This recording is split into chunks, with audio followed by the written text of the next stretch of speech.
Dieu qui me guérit. Tu es le Dieu qui me guérit. Tu dis un mot, la maladie s'enfuit. Tu es le Dieu qui me guérit.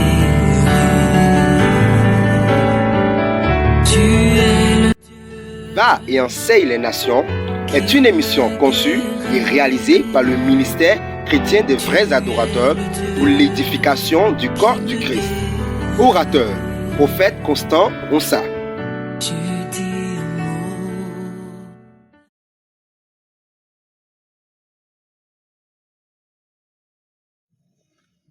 Bonjour à tous, bonjour la grande famille du ministère chrétien des vrais adorateurs et à tous ceux qui nous suivent en ce moment.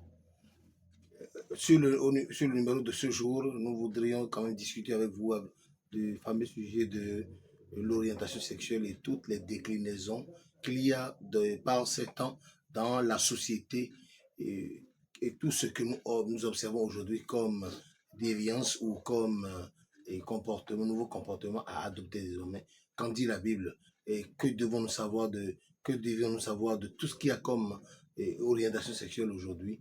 Discutons-en. Bonjour à tous.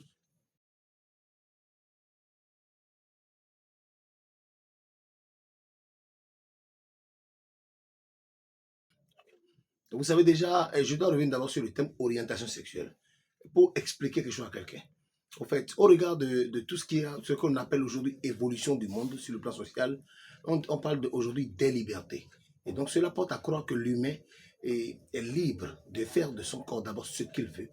Et l'on se dit, un homme par exemple peut dire qu'il a une orientation hétérosexuelle, c'est-à-dire qu'il va qu'avec les femmes, qu'il est bisexuel, c'est-à-dire il est trans, il est ci, il est ça.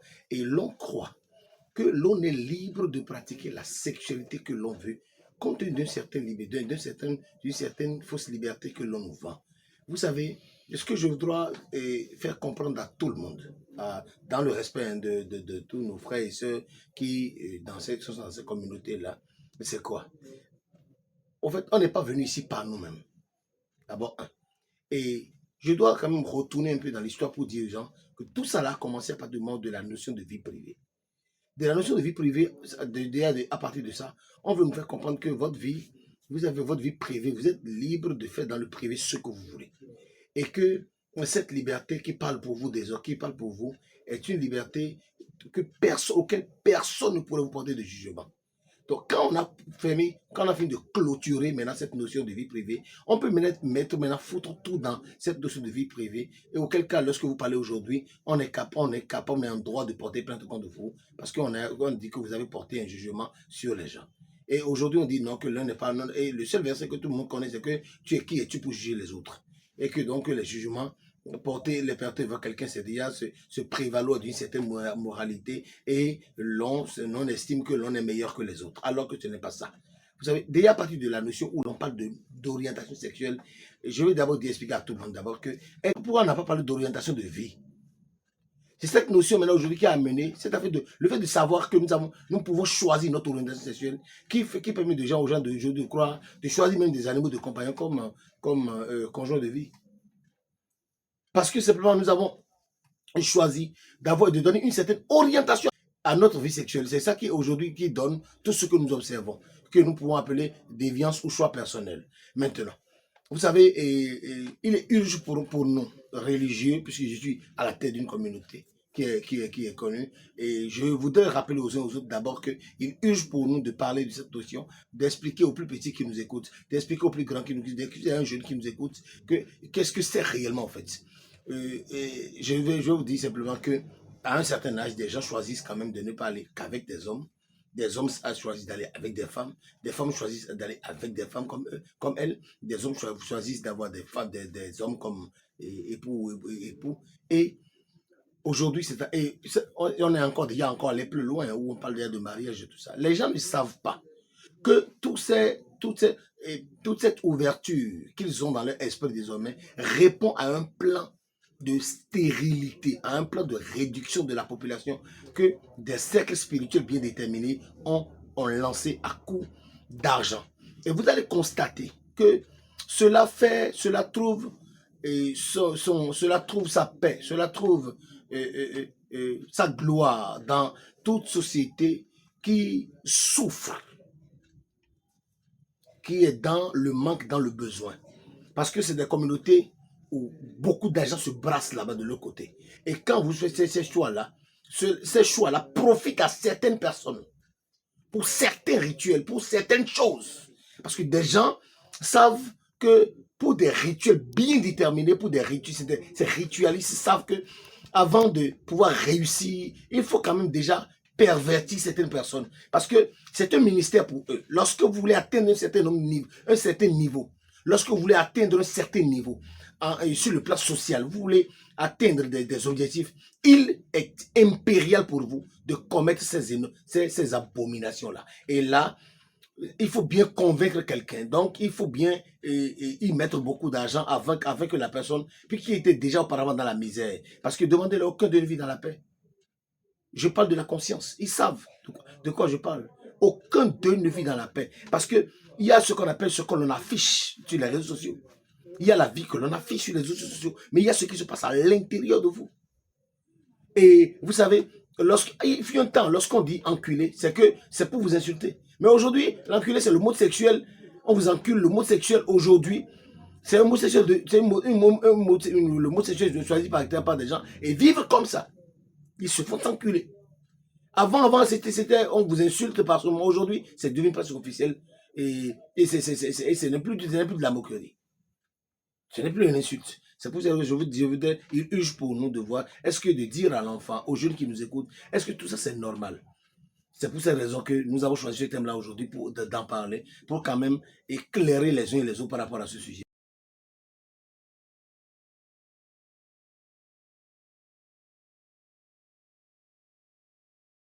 Et il urge pour nous d'abord de créer des espaces de dialogue, de causer avec les uns et les autres, afin que nous puissions discuter avec les frères, les sœurs, pour que les gens puissent comprendre. Parce que c'est pour ces raisons justement que nous avons créé ce panel Va et enseigne les nations, pour pouvoir quand même aborder ces sujets hautement sensibles. C'est des thèmes aujourd'hui que les gens fuient, parce qu'ils ne veulent pas se créer des problèmes. Parce que c'est des thèmes, lorsque vous commencez par les aborder, on estime que vous êtes anti-société, vous n'êtes pas à la mode, que vous ne comprenez rien. Alors que c'est vous qui comprenez, la réalité. Et nous ne devons pas nous taire. Nous sommes des religieux, nous ne pouvons pas nous taire par rapport à ces choses-là. C'est pourquoi il est juste pour nous de créer des moments, de créer des espaces de dialogue, afin de pouvoir comme discuter avec tous ceux qui, peut-être qu'il y a des gens aujourd'hui, à qui on fait moi j'ai suivi des gens, qu'on leur a fait des propositions avant qu'ils ne dévient, qu'ils ne commencent ces choses-là.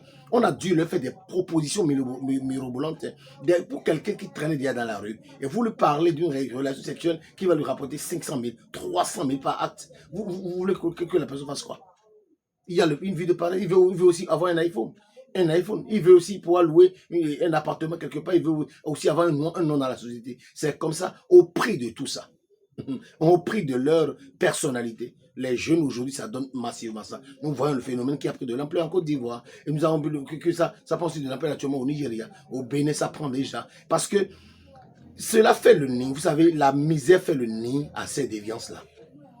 La misère fait le nid. Tu vas me dire, mais que vous allez me dire que certainement en Europe, que c'est pas la misère. Je vous dirai encore oui. Parce que d'abord, là-bas, on a dû légiférer. On a dû rendre ça normal. On a dû d'abord travailler sur le mental de l'homme. Et cette liberté que l'on veut nous vendre aujourd'hui, qui vient d'ailleurs, et fait partie de ces choses-là qui constituent naturellement une sanction vis-à-vis, une sanction venant de la part de l'Éternel. Et les gens ne savent pas, c'est la déviance, le fait de dire non, je m'oppose à l'Éternel Dieu des armées, je m'oppose à l'Éternel Dieu des armées, je m'oppose à ce que Dieu a dit. C'est ça qui nous amène à là où nous sommes aujourd'hui.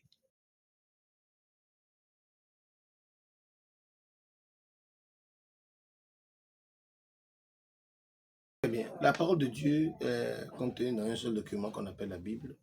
Et nous sommes d'abord dans le livre de Lévitique du chapitre 18 au verset 22.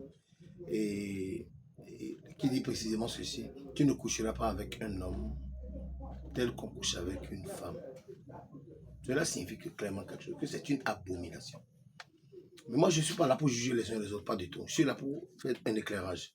L'autre texte qui suit, c'est 1 Corinthiens 6, verset 19, 1 Corinthiens 3, verset 16, qui parle de la sagesse, et qui est le livre de Romains, chapitre 1, le verset 26 à 29, qui nous parle un peu de ce que le monde est devenu, que quelques-uns, abandonnant l'usage de l'homme naturel de la femme, commettent avec homme avec homme ou femme avec femme des abominations. Voilà ce que la Bible dit de ça. Maintenant, je vais vous dire quelque chose. Vous savez, il ne s'agira pas simplement de nous cartonner d'abord, de nous rester, de nous asseoir d'abord sur la Bible elle seule. Écoutez-moi, la sagesse humaine voudrait que, écoutez-moi très bien, vous allez voir, prenez la terre. Si l'arbre ne pénètre pas la terre avec ses racines, l'homme ne mangera pas. La terre, la femme est le symbole de la terre qui doit se laisser pénétrer par tout ce qui a comme semence afin que nous puissions vivre. C'est la loi du mâle et de la femelle. C'est une loi. Et vous constaterez qu'en biologie, pour qu'on puisse donner vie, on parlera toujours de mâle et de femelle. Et on parlera toujours de mâle et de femelle. Même lorsque l'on parle de fécondation in vitro, il faut forcément une femelle et il faut aussi un mâle. Il faut forcément des spermatozoïdes. Donc la loi du plus et du moins, forcément. C'est ça qui provoque maintenant la multiplication. Ainsi donc, vous allez constater, c'est suffisamment clair. Maintenant, quand on descend dans la parole de Dieu, vous savez, c'est pour ça que je disais précédemment qu'il n'y a pas d'orientation sexuelle. Vous allez me dire que quand nous deviendrons les efféminés, vous-même vous avez dit efféminé. Un efféminé, c'est quoi? C'est un homme régulièrement qui porte le masculin en lui, mais qui a des prédominants, dont le corps est quand même un peu comme un corps de femme. C'est un homme. Des gens iront encore plus loin pour me dire que c'est des faits anciens. Et je vous répondrai tout de suite que ce n'est pas parce que quelque chose est ancien. C'est pas parce qu'une pratique est ancienne que c'est la norme. Non, l'ancienneté ne veut pas dire la norme, non. L'ancienneté, c'est un jour quelqu'un a décidé. Simplement, et nous sommes venus voir la déviance là et les gens continuent. C'est tout. Et là, je voudrais déjà expliquer ça parce que c'est important aux uns de comprendre d'abord ce de quoi nous parlons. Non pas que ce soir, je suis en train de... Nous à cet instant, je suis en train de le juger. Non, je ne juge personne. Je leur explique d'abord ce que c'est. C'est pour cette raison que vous allez voir. Aujourd'hui, comme vous constatez, il y a beaucoup de personnes qui ont été dans cette société-là aujourd'hui, qui reviennent, qui font des expériences, qui vous disent des trucs vraiment abominables, qui aujourd'hui, ils regrettent amèrement. Et ce que je vais vous dire, c'est que, je l'ai dit précédemment, c'est une question de conscience. Il ne s'agira pas de nous afficher une autre vie. Et non, ce que vous affichez sur les réseaux sociaux, c'est bien, c'est joli, on voit de belles voitures. Mais nous savons que vous souffrez. Et quand on regarde bel et bien un trans, un homo et tous ces gens-là qui soutiennent ce mouvement-là, parce que au fait, vous allez voir les gros bénéficiaires de les gros bénéficiaires de ce mouvement-là, ces gros bénéficiaires ne sont pas ceux que nous connaissons. Pas du tout. C'est les gros bonnets qui sont derrière. Mais tous ceux qui s'affichent aujourd'hui, c'est quelques affamés qui quelques affamés hein, qui quand même vivent de ça. Ben, il faut préciser que ce choix de vie et le fait de l'accepter et vivre comme ça et publier et le rendre public et comme ça, cela attire de nouvelles personnes à ces états de choses. Cela permet surtout et cela vous permet de vivre. Moi, j'en connais plein qui vivent de ce mouvement-là. C'est pour cette raison qu'ils auront vraiment du mal à abandonner. Lorsque vous parlez contre, il y a des gens qui ne sont pas d'accord. Ils ne veulent pas que vous parliez contre. Parce que si vous parlez contre, ce n'est pas bien.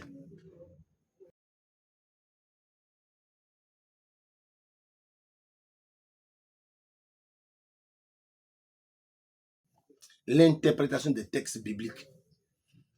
Ok, je vais vous expliquer. D'abord, avant de parler de l'interprétation, le livre de Romains 1 là, a d'abord dit que c'est parce que les gens se sont détournés de Dieu.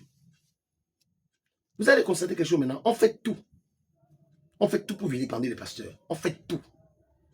Même pour faire des théâtres, on soit un homme de Dieu et qui fuit devant un démon.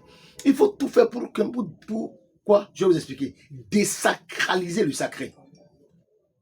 Je répète le terme pour que les gens retiennent. Désacraliser le sacré. Vous allez voir aujourd'hui, les gens manquent de respect aux prêtres. Un prêtre avant, on le respectait. Un pasteur, en milieu et anglophone, c'est pas n'importe qui. Mais aujourd'hui, on fait tout pour que d'abord qu'il y ait d'abord de faux pasteurs qui commettent beaucoup d'abominations. Et là, la nouvelle génération aujourd'hui, on prend un pasteur, on dit mais laisse celui-là. Et à partir de ce moment, tout le monde maintenant s'est détourné de la parole de Dieu. Et tout ce qu'il y a aujourd'hui, on offre tellement d'interprétations au verset biblique, à telle enseigne qu'aujourd'hui, on se dit on peut contourner, on peut se passer de Dieu et de ses enseignements et vivre comme nous voulons. Mais la Bible dit dans 1 Corinthiens au chapitre 6 que ne savez pas que votre corps est le temple de Dieu. Nous n'avons pas fait nous-mêmes, pas du tout. Et on va devoir un jour rendre compte de ce que nous faisons. Comme l'a dit le livre de Daniel au chapitre 12, les 3 premiers versets. Nous partirons. Nous partirons d'ici un jour forcément et un point sera fait. C'est pourquoi je voudrais dire aux uns aux autres d'abord que, avant de passer d'abord à l'interprétation des textes bibliques, je voudrais d'abord expliquer aux gens que nous sommes des humains, nous sommes des gens, on ne s'appartient pas. Et la terre, aussi vrai qu'un enfant n'a qu'un seul père, j'ai l'habitude de le dire, la terre n'a qu'un seul créateur, il s'appelle Dieu. Le seul Dieu des Hébreux, ce qu'on appelle l'éternel Dieu des armées. Et les gens me diront que les Africains n'ont-ils pas de Dieu? Oui, les Africains ont de Dieu. Mais nous constatons, avec regret, je prends une nation comme le Bénin par exemple, nous avons tellement de dieux au Bénin qu'on ne peut même pas citer un panthéon tellement riche en Dieu, en termes de puissance. Mais nous avons vu sur le plan sportif, sur le plan de la chanson, que quelqu'un me montre là où le Bénin étant connu comme une vitrine mondiale de tout ce qu'il y a comme animisme, sorcellerie et tout, nous savons. Et nous avons aujourd'hui, sur le plan historique jusqu'à aujourd'hui, et quel pas le Bénin a-t-il fait en termes de développement? Ces esprits, ces démons qui sont là, on voit la puissance de quelque chose, on voit la puissance et ses bienfaisances au résultat. Et ces dieux-là, on a vu que l'éternel Dieu des armées, les résultats qu'il a apportés à son peuple sont plus puissants que n'importe quel peuple sur la terre. C'est pourquoi Nebuchadnezzar m'a reconnu que le Dieu de Daniel est le véritable Dieu. Et c'est pour cette raison que j'ai dit que tant qu'on se détourne de la Bible, tant qu'on se détourne des recommandations divines, de tout ce qui est naturel, et là on va vouloir maintenant ouvrir la vanne et creuser, fouiller. Et c'est ça qui nous a amené là où nous sommes aujourd'hui. Donc ce que je vais expliquer aux uns aux autres, c'est quoi? C'est d'abord que nous puissions comprendre d'abord que l'homme qui est né homme devra se marier et c'est comme ça que les enfants naîtront.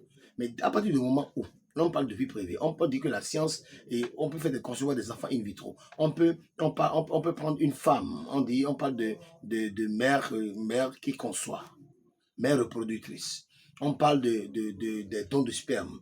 Et c'est des moments c'est des techniques pour contourner le divin. C'est pour contourner le naturel. Et toi-même qui fais un don de sperme, tu sais, l'enfant qui naîtra demandera qu'on le veuille ou non un jour. J'ai un père, il est où? Et c'est pour cette raison que pour t'éviter cette souffrance-là, je voudrais te dire que pour éviter cette souffrance à ces enfants qui naîtront demain, de ces couples-là qui se forment aujourd'hui, je voudrais dire à ces enfants-là de bien vouloir, je voudrais dire à ces hommes-là qui ont encore cette intention-là d'aller dans ces choses-là, de dire, je vais vous dire quelque chose, retenez-vous. Et que si le peuple pouvait tourner son regard vers Dieu qui a créé sa terre, nous allons pouvoir quand même nous porter sur cette terre.